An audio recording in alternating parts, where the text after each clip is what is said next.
जय हिंद साथियों, स्वागत है आप सभी का YouTube channel Kanhaiya GS world में। दोस्तों, यूपीएससी सीएपीएफ की वैकेंसी आ चुकी है।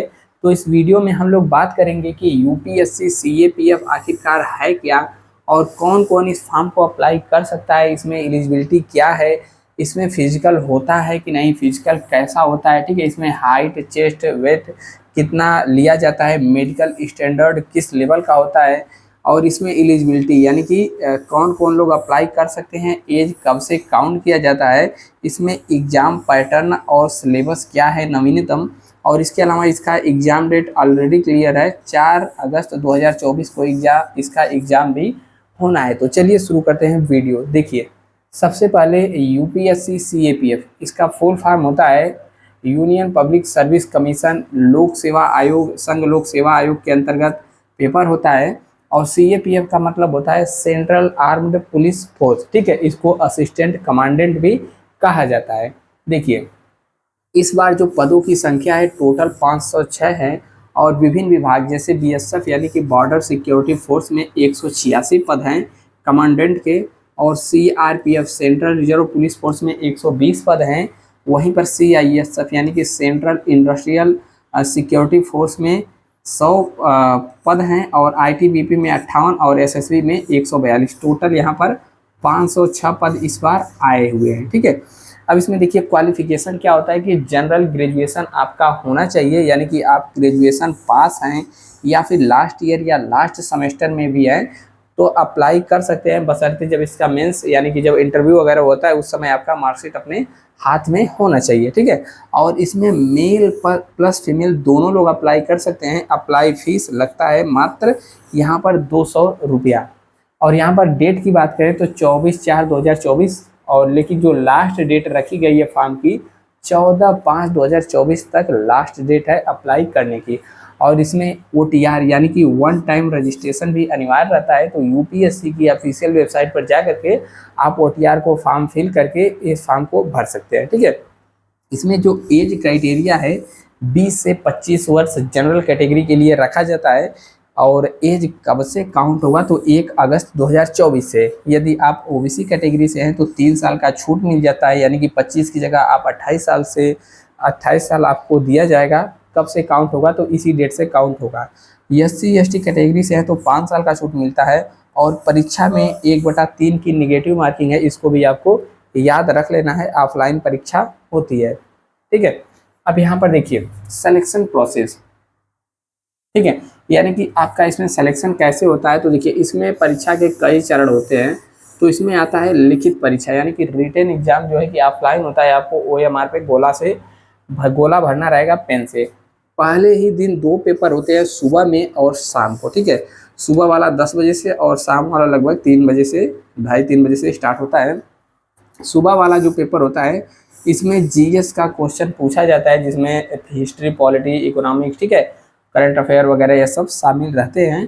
250 नंबर का पेपर यहाँ पर रहता है एमसीक्यू, यानी कि मल्टीपल चॉइस क्वेश्चन, यानी कि एमसीक्यू हमने बता दिया, गोला भरने वाला क्वेश्चन, ठीक है। और शाम के भी पाली में पेपर होता है, यह भी 200 नंबर का होता है। इसमें जीएस पेपर 2 होता है, मतलब इसमें जीएस भी आता है और एससे आपको लिखना रहेगा। और कम्प्रीहेंशन का टोटल मिलाकर के 200 नंबर का यह क्वेश्चन होता है, ठीक है। इसमें जब फोर्स वाली जॉब है तो इसमें फिजिकल भी होता है। फिजिकल में दौड़ की बात करें तो यदि आप मेल है तो आपको 100 मीटर की दौड़ 16 सेकंड के अंदर पूरा करना है, और फीमेल है तो 18 सेकंड के अंदर। वहीं पर दौड़ नंबर 2 कराई जाएगी 800 मीटर की, 3 मिनट 45 सेकंड में आपको दौड़ना होगा, ठीक है। और यहाँ पर फीमेल के लिए 4 मिनट 45 सेकंड दिया जाता है। लॉन्ग जंप की बात करें तो 3.5 मीटर 3 चांस इसमें पुरुषों को दिया जाता है। मान लो पहले चांस में आप लॉन्ग जंप नहीं जंप कर पाए तो 3 चांस दिया जाता है। और 3 मीटर का लॉन्ग जंप होता है महिलाओं के लिए, इसमें भी 3 चांस होता है। बाकी 60 फुट जो होता है 7.26 किलोग्राम का केवल और केवल पुरुषों के लिए यहाँ पर होता है, ठीक है। नेक्स्ट यहाँ पर बात करें, जैसे यहाँ पर ऊंचाई भी मेजर की जाएगी। यदि आप पुरुष कैटेगरी से हैं, पुरुष हैं तो 165 सेंटीमीटर आपकी हाइट होनी चाहिए। महिलाओं के लिए 157 सेंटीमीटर होना चाहिए। वजन भी यहाँ पर लिया जाता है, इससे कम आपका नहीं होना चाहिए। यदि आप मेल हैं तो 50 किलोग्राम तो होना ही चाहिए। फीमेल के लिए 46 किलोग्राम होना चाहिए। चेस्ट यहाँ पर पुरुषों में 79 होना चाहिए और 5 सेंटीमीटर फुलाने के बाद 81 होना चाहिए। महिलाओं में ऐसा कुछ भी नहीं है। नेक्स्ट यहाँ पर बात करते हैं, देखिए इंटरव्यू। इसमें फाइनली इंटरव्यू भी होता है 150 नंबर का।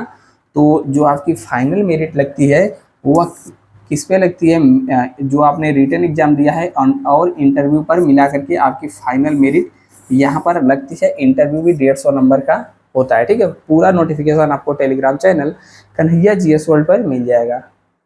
नेक्स्ट यहाँ पर देख लेते हैं जैसे सिलेबस, यानी कि क्या क्या पूछा जाता है। तो देखिए इसमें हमने बताया कि 2 पेपर होते हैं पहले दिन। तो पेपर 1 जो है इसमें 250 नंबर का पेपर होता है, जिसमें जनरल मेंटल एबिलिटी पूछा जाता है। जनरल साइंस इसमें फिजिक्स, केमिस्ट्री और बायो तीनों आ जाते हैं। करंट अफेयर इंटरनेशनल और नेशनल दोनों करंट अफेयर पूछा जाता है। पॉलिटी और इकोनॉमिक्स से क्वेश्चन रहते हैं। जियोग्राफी वर्ल्ड प्लस इंडियन दोनों जियोग्राफी से क्वेश्चन आते हैं, ठीक है। वहीं पेपर 2 जो होता है शाम के पाली में, GS पेपर 2 एस्से कंप्रिहेंशन, ठीक है। इसमें देखेंगे पार्ट 1 जो एस्से होता है इसमें 80 क्वेश्चन आते हैं और 80 नंबर के रहते हैं, ठीक है। और कंप्रिहेंशन जो होता है यहाँ पर 120 नंबर का होता है। इस प्रकार टोटल 200 नंबर का पेपर हो जाता है, ठीक है। तो यह तो हो गया पेपर की बात। बाकी यहाँ पर देखेंगे मेडिकल स्टैंडर्ड भी कुछ इसमें लिया जाता है। जैसे आपकी आँख चेक की जाती है 6/6, ठीक है, 6/9। और यहाँ पर नोज नाक चेक होता है, कान चेक होता है, दांत भी चेक होता है, ठीक है। यह सब सामान्य रूप से चेक होता है, बहुत ज़्यादा आपको इसमें दिक्कत नहीं होनी चाहिए। गर्दन चेक होता है और हाथों का कैरी एंगल भी इसमें चेक होता है, ठीक है। तो कुछ इस प्रकार से यह सब चेक होता है। और भी जानकारी चाहिए तो डिटेल नोटिफिकेशन में लिखा हुआ है, आप जा कर के उसको पढ़ सकते हैं। बाकी कुछ पूछना हो तो नीचे कमेंट करना ही है, और कोई दिक्कत हो तो कमेंट करिए। मिलते हैं फिर किसी नेक्स्ट वीडियो में। जय हिंद।